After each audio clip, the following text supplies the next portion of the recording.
নদিয়া জেলায় এ পর্যন্ত ৭৫,০০০ মানুষকে যক্ষ্মার টিকা দেওয়া হয়েছে। কৃষ্ণনগরের রবীন্দ্র ভবনে বিশ্ব যক্ষ্মা দিবস উপলক্ষে আজ বিশেষ অনুষ্ঠানের আয়োজন করা হয়। আমাদের জেলা সংবাদদাতার প্রতিবেদন। নদিয়ার কৃষ্ণনগরের রবীন্দ্র ভবনে নানা অনুষ্ঠানের মধ্য দিয়ে বিশ্ব যক্ষ্মা দিবস পালন করা হয়। প্রদীপ জ্বালিয়ে অনুষ্ঠানের সূচনা করেন জেলার মুখ্য স্বাস্থ্য আধিকারিক জ্যোতিষ চন্দ্র দাস। জেলায় যক্ষ্মা নির্মূলীকরণের ক্ষেত্রে গুরুত্বপূর্ণ অবদানের নিরিখে বিভিন্ন উপস্বাস্থ্য কেন্দ্র ও আশা কর্মীদের বিশেষ সম্মান জানানো হয়। যক্ষ্মা রোগীদের পুষ্টি সহায়তার কাজে উল্লেখযোগ্য অবদানের জন্য শান্তিপুরের বেলগড়িয়া ২ নম্বর গ্রাম পঞ্চায়েত, চাপড়া থানা ও কৃষ্ণনগর লায়ন্স ক্লাবকেও এদিন সম্মান জানানো হয়।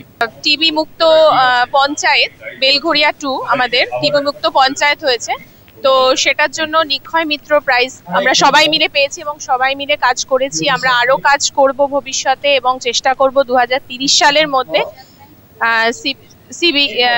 টিবি মুক্ত ভারত তৈরি করার। সেটাই আমরা ব্রত নিয়েছি এবং আমরা সবাই মিলে কাজ করে সেই জায়গায় আমরা পৌঁছবো। সর্বাঙ্গীন টিবি নির্মূলীকরণের অভিযানে সামিল হওয়ার জন্য জেলার ২৬টি যক্ষ্মা কেন্দ্র ও ব্লকের আশা কর্মীদের বিশেষ স্বীকৃতি দেওয়া হয়। জেলা যক্ষ্মা আধিকারিক ডক্টর পার্থপ্রতিম পাত্র জানিয়েছে, মানে কোনো টিবি জীবাণু আছে কিনা সেগুলো কিন্তু আমরা এই ন্যাট পরীক্ষার মধ্যে আমরা নির্ণয় করছি এবং কিন্তু সেটা সাফল্যও পাওয়া যাচ্ছে এবং নদিয়ার বহু হসপিটাল কিন্তু এই কাজগুলো করছে। যক্ষ্মা দূরীকরণ নিয়ে বিস্তারিত জানিয়েছেন মুখ্য স্বাস্থ্য আধিকারিক জ্যোতিষ চন্দ্র দাস।